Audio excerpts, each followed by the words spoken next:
जीतने वालों को मेरा सलाम। जैसे पहले लोक कथा हुआ करती थी, वैसे जसप्रीत बुमराह के शहर अहमदाबाद में उनकी अपनी कहानी है। लोग सुनाते हैं कि एक आईपीएल ऑर्गेनाइजर ट्रैफिक से बचने के लिए चौराहे का रास्ता छोड़कर गलियों में घुसा, जहां उसकी नज़र एक लड़के पर पड़ी जिसके हाथ से बॉल बिजली की तरह निकल रही थी। रनअप के लिए आते उस दुबले पतले लड़के को आईपीएल ऑर्गेनाइजर ने अपना कार्ड दिया। 2 दिन बाद बुमराह जी मुंबई इंडियंस के साथ खेलने के लिए मुंबई पहुंच चुके थे।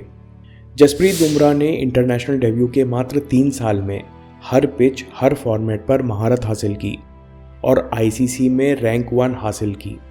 ये सब इतनी कम समय में हुआ कि लोगों को लगा कि बुमराह अचानक कहीं से प्रकट हो गए हैं। इसलिए अहमदाबाद की लोक कथा पर मुझे कोई आश्चर्य नहीं है। असल में उनका सफ़र शुरू होता है जब central board of cricket Ahmedabad के डिस्ट्रिक्ट सेक्रेटरी ने बुमराह को बॉलिंग करते हुए देखा और अपनी टीम के लिए खेलने को कहा। अभी तक इस जवान लड़के को पता नहीं था कि क्रिकेट में आगे कैसे बढ़ते हैं, लेकिन अगले ही दिन बुमराह जी का गुजरात अंडर 19 कैंप में सिलेक्शन हो गया। इस समय के बाद बुमराह कुछ दिनों के लिए विचलित रहते थे। उनके मैच में स्टैट्स अच्छे न होने के कारण सिलेक्टर्स उन पर ध्यान नहीं दे रहे थे। जब रणजी में सिलेक्शन की बारी आई तो बुमराह सबसे आखिरी पसंद थे। जो पहली पसंद का बॉलर था उसे चोट लग गई। रिप्लेसमेंट के लिए दूसरा बॉलर सिलेक्ट किया गया। नेट्स के दौरान दूसरे बॉलर की पैर की उंगली बुमराह की ही यॉर्कर पर टूट गई और इस तरह बूम बूम बुमराह का सिलेक्शन रणजी ट्रॉफी के लिए हुआ। अभी जसप्रीत बुमराह ने गुजरात के 20 मैच ही खेले थे कि उन्हें गुजरात सीनियर T20 की टीम में जगह मिल गई। जब वे अपने दूसरे मैच में एक के बाद एक यॉर्कर डाल रहे थे, तब भारत के पूर्व कोच और मुंबई इंडियंस के हेड कोच जॉन राइट की निगाह बुमराह पर पड़ी। राइट कहते हैं कि कुछ रेयर प्लेयर्स के साथ ऐसा होता है। जब पहली बार बुमराह की बॉलिंग देखी तो लगा सच में इसमें कुछ बात है। ये बात बुमराह के दूसरे कोच और साथी भी कहते हैं कि बुमराह कभी हल्के में बॉलिंग नहीं करते, चाहे वो नेट्स हो या क्लब मैच। उनका एफर्ट और इंटेंसिटी हमेशा अपने चरम पर होती है। बुमराह के 2 ओवर देखने के बाद जॉन राइट ने मुंबई हेडक्वार्टर्स फ़ोन कर दिया। जसप्रीत की मां दलजीत कहते हैं कि बचपन से जसप्रीत पूरी दोपहर गलियारे में बॉलिंग करता रहता। हम उसके खेल पर ज़्यादा ध्यान नहीं देते थे, लेकिन जैसे वो बड़ा होता गया उसका खेल का इंटरेस्ट डिवोशन में तब्दील हो गया। उसे साइकिल से ग्राउंड पहुंचने में 30 मिनट लगते थे, लेकिन सर्दी, गर्मी, बरसात एक दिन भी उसने खेल मिस नहीं किया। अगर रास्ते में साइकिल खराब हो जाती और जेब में पैसे न होते तो वह पूरे रास्ते पैदल ही चला जाता। 16 साल के होने पर जसप्रीत ने अपनी अकेली मां को समझाया कि वो फुल टाइम क्रिकेट खेलना चाहते हैं। उनकी मां जी कहती हैं कि हम लोगों का कोई सहारा नहीं था। मुझे हमेशा डर लगता था कि दुनिया इतनी निर्दयी है। देश में हर दूसरा बच्चा क्रिकेटर बनना चाहता है। इस बच्चे को कैसे मौका मिलेगा? हमारा तो कोई जैक भी नहीं है। लेकिन वो कहती हैं कि जसप्रीत के पास 2 चीज़ें थीं।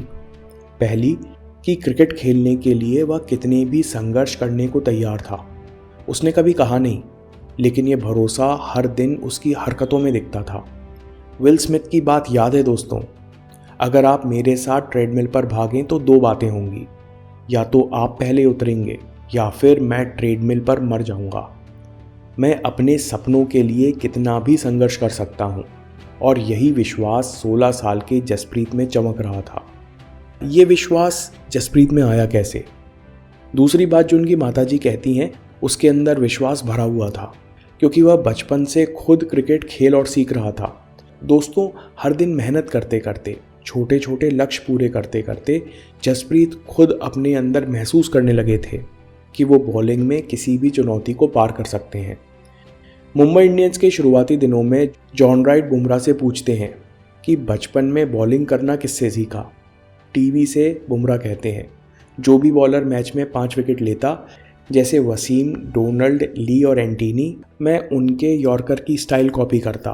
मुंबई इंडियंस के ही बॉलिंग कोच और न्यूजीलैंड के फास्ट बॉलर शेन बॉन्ड कहते हैं कि लोग अक्सर बात करते हैं कि बुमराह का एक्शन यूनिक है, लेकिन खास बात है उनका बॉल पर कंट्रोल। बुमराह ने इस कंट्रोल के लिए कमर तोड़ पसीना बहाया है। बुमराह अपनी कला और एक्यूरेसी को लेकर समर्पित हैं। इसका अंदाजा आप इस बात से लगा लीजिए कि 2017 चैंपियन ट्रॉफी के फाइनल मैच में 3 नो बॉल करने के बाद आज तक जसप्रीत बुमराह ने केवल 6 नो बॉल फेंकी हैं। 407.4 ओवर यानी करीबन 2500 गेंदों में केवल 6 गेंदें। मुंबई इंडियंस में एक और यॉर्कर के धुरंधर खेल रहे थे। बुमराह कहते हैं मलिंगा बड़े दिल के प्लेयर हैं। जब मैं उनसे पहली बार मुंबई इंडियंस के नेट्स में मिला तो मलिंगा कहते हैं कि मैं कुछ चीज़ें सिखाऊंगा, चिंता मत करो। मलिंगा बाद में कहते हैं कि बुमराह को कुछ सिखाने को था ही नहीं, मुझे जो आता था वो उसे बताया। उसके अंदर पहले से ही बेहतरीन बॉलर बनने की आग जल रही थी।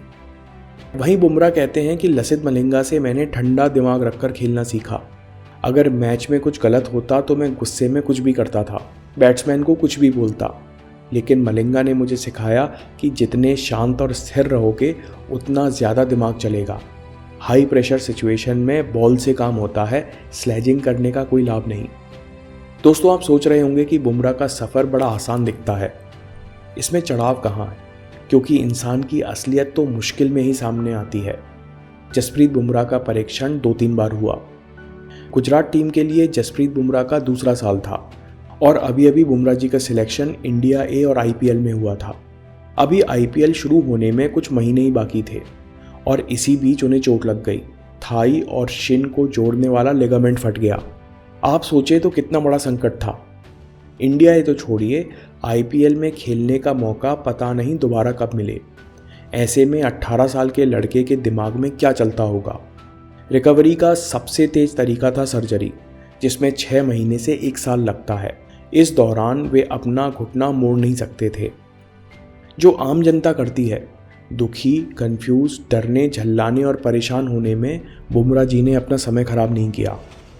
मुंबई इंडियंस के फिजियो और ट्रेनर की मदद से बुमराह ने बॉलिंग एक्सरसाइज शुरू कर दी, जिसमें घुटनों पर जोर न जाए, और रिकॉर्ड 4 महीनों में वे केवल प्रैक्टिस नहीं बल्कि कॉम्पिटिटिव क्रिकेट खेलने लगे। डॉक्टर पार्डीवाला ट्रीटमेंट के डिटेल्स नहीं बताते, लेकिन कहते हैं जब लोग चोटिल होते हैं तो सब किस्मत और समय पर छोड़ देते हैं। इस जवान लड़के में जल्दी ठीक होकर खेलने की बहुत ज़्यादा डिटर्मिनेशन थी। क्रिकेट पंडित कहते हैं इसके बाद बुमराह जी का पूरा खेल बदल गया। वो प्रोडिजी से प्रोफेशनल बन गए, नवागंतुक से बॉलिंग एक्सपर्ट हो गए। सर्जरी के बाद बुमराह ने अपनी पूरी फिटनेस पर काम करना शुरू किया। इसका मतलब ऑफ सीज़न में सुबह बॉलिंग, फिर जिम और शाम को रिकवरी। हर हफ्ते के टारगेट्स पूरे होते तो एक चीट डे भी मिलता। इसका असर मैदान पर दिखा। नेहरा जी कहते हैं कि उम्र के साथ बॉलिंग स्पीड कम होती है, लेकिन बुमराह की एवरेज बॉलिंग स्पीड अब 5 किलोमीटर पर आवर से बढ़कर 142 किलोमीटर पर आवर हो गई है। बुमराह ने कम समय में भारी बढ़त हासिल कर ली है। दोस्तों, हर बेहतरीन प्लेयर और इंसान में बहुत सारी क्वालिटीज़ होती हैं, जैसे जसप्रीत बुमराह में है। एक बात मैं इस वीडियो में अपने साथ लेकर जाना चाहूँगा कि हमारा इंटरेस्ट डिवोशन बन जाना चाहिए। इंटरेस्ट मतलब लगाव, रुझान या करने की चाहत। इंटरेस्ट अच्छी बात है, लेकिन जब बाधा आती है तो फिर ये इंटरेस्ट छूमंतर हो जाता है। वहीं डिवोशन का हिंदी में बड़ा सुंदर शब्द है समर्पण। खुद को अपने गंतव्य को अर्पण कर देना, हवाले कर देना कि अब ये जहाँ लेकर जाएगा वहाँ जाना है। जितना प्रयास की ज़रूरत है उतना करना है। जो सीखना है और सुधारना है बिना हिचक के होगा। अगर ऐसे इमोशंस और विश्वास अंदर जग जाए तो मन को फिर कौन डिगा सकेगा। दोस्तों, ये सब हमको कहने की ज़रूरत नहीं है। जसप्रीत बुमराह की माताजी कहती हैं कि ये सब उसकी हर दिन की हरकतों में दिखता था, और ये समर्पण की भावना सालों की मेहनत और घर का माहौल और स्व अनुभव से पैदा हुई थी। दोस्तों, अगर आपको ये वीडियो पसंद आया और अगर आपके पास समय हो तो विराट कोहली का वीडियो देखिए, नहीं तो बात के लिए डाउनलोड या सेव ज़रूर कर लीजिए। मैं काम के किस्से लाता रहूँगा। हिम्मत, हरकत, होशियारी, हम जीतेंगे।